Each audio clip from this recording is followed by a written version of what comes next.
it was played, it could have taken that 9. Yeah. And gets it. So Joe King bets his 10. But the way Bernard, Rafuse, and Judge are going, I'm going to have to start thinking mark.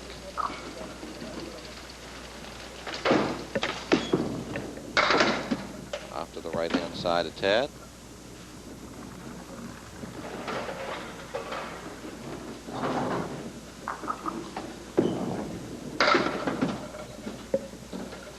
So 3 pins left for Joe King. Lays this one down and gets one of the 2. A 3 rather has to settle for an 8, but a red-hot Paul Bernard putting a lot of pressure on both Paul Judge and Peter Rafuse for the top spot. A lot of pride and a lot of money at stake, but really, what's it all about, Alfie? Well, it's this baby in my arms right here. This is the championship trophy. This is the keeper. The person who wins the Belvedere Super Pins Championship Men's Series will take home this very handsome-looking trophy. Well, indeed, that is a beauty. And, Paul, we know that when we get down to that final match, the big money's on the line. We end up playing for $1,000 for a frame, but time and time again, the bowlers have said, we really do like the money, but you can't buy these trophies. That winner's trophy, you can only win it, and there's only one way to get it, and that's finish first via pinfall, and all the money in the world can't buy it. So quite often there's a bit of a trade-off with bowlers who say, yeah, I made a lot of money, but I was only second or third. I would give all the money to have one of those trophies. They're nice. Yeah. Producer Jim Hill just mentioned in my ear that we've, was it this year or that? Oh, never mind.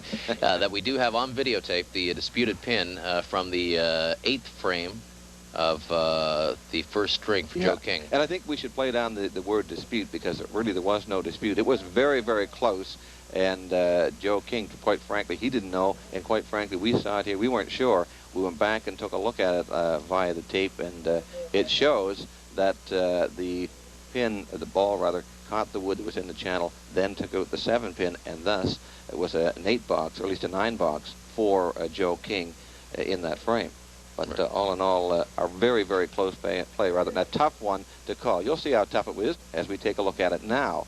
That's in, just see the wood there. It just touches that. Now, that was so close. That was so very close. It just caught the end of the wood, then on the pin. And that pin was in the channel. Again, you see it there? Just touches the wood and onto the pin. So certainly Joe King kind of threw up his hands and said, well, I'm not sure.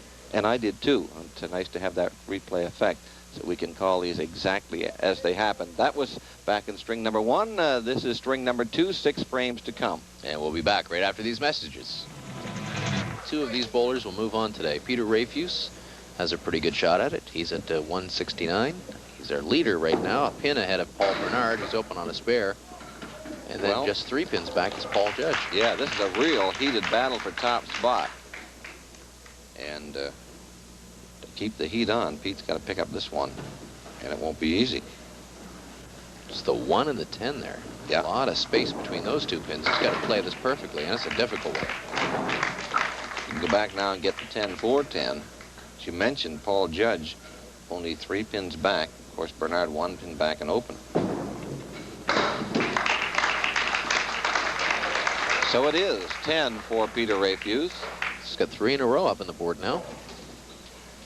Well, if you go back to the 7th frame, we're looking at 4 spares, a strike, and 3 10s and a 9. Got a 9-pin break here. A piece of wood out in front he has to be a little careful with. Can't get too far out to this side here. He'll turn it away and by the pin. Has to get up the other way and turn it back in, right of the red band. He's got it for the spare. So, again, more pressure on Paul Judge. See how he can respond. Trails Rafuse by 3, but Rafuse, by virtue of the spare you just saw, is open. Paul Judge knocks down 6 pins. 1, 2, 4. Shouldn't be a problem, but the pin in behind, the 8, might be tricky. He's got them all. That's a good mark for Paul Judge. Made a tough shot look a little easier. Ball got right through off the 1 onto the 2 and then straight back on the 8.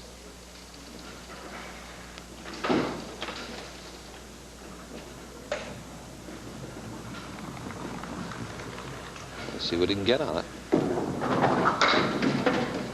Leaves the diamond. 6 on the mark. That's right. Leaves the diamond. And he's looking for the demise of the diamond here. Yeah. Get another spare. Wants to be the diamond splitter. No.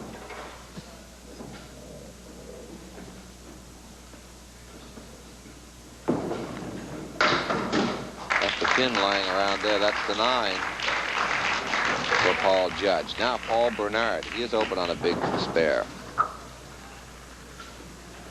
Really no room for error at the top right now. 3 of them battling it out, including this man, Paul Bernard.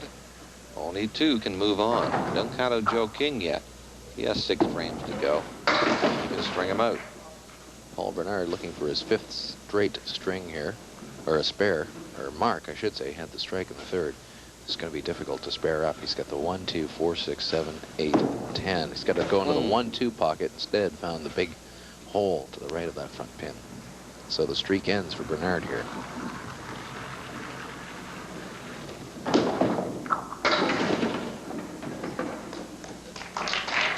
So there's a 7 for Paul Bernard.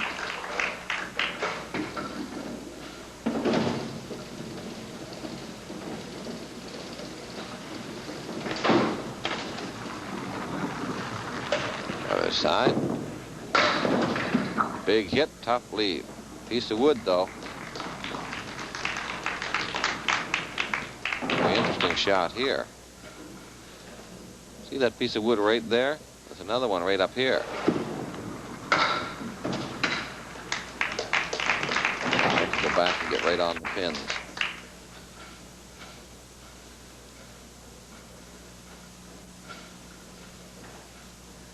Piece of wood rolling back slowly down the lane there. Just resting against the 4.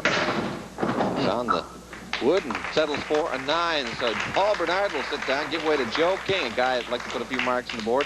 I tell you what, this guy is my kind of guy when it comes to the golf links. Likes to golf a little bit, but says his golf bag includes rather a compass and chainsaw. I can certainly identify with that. There's a good hit for Joe King. Would like to have one of those too, though. Tough break. He's got some 2 pieces of wood. One is near the top of the plate. And I wonder if he'd want to get that play off and kick back. Oh, he would want to put that in play. Maybe missed the end. I want to say hello to Wes Radcliffe, buddy of Joe King's.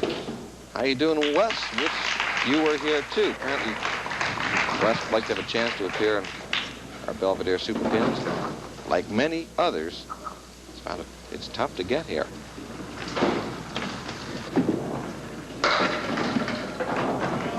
We say hello also to all the gang at the Lakefield Elementary School. Chris, Pam, Sis.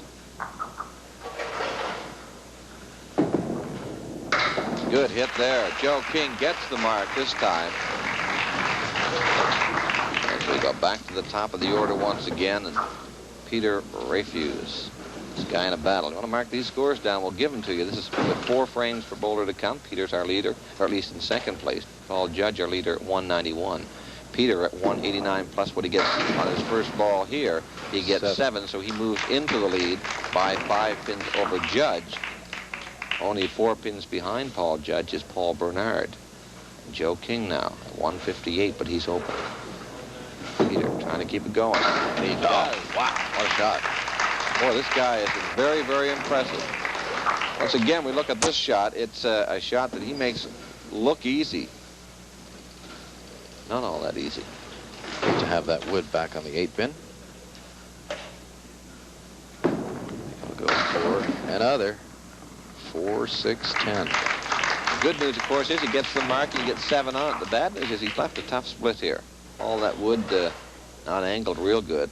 3 pieces, of course. The one here, one over here, then there's one over here. Look him to go to the left-hand side. He does. Look out. Ooh. Well, he sure did have the right idea. Unfortunately, that wood didn't come back hard enough. No. That 6 very shaky. Should be no problem to get these. Get on the first piece of wood and onto the pin, but it's a 9 for Peter Rafuse. And we are really getting down to it now. Paul Judge up.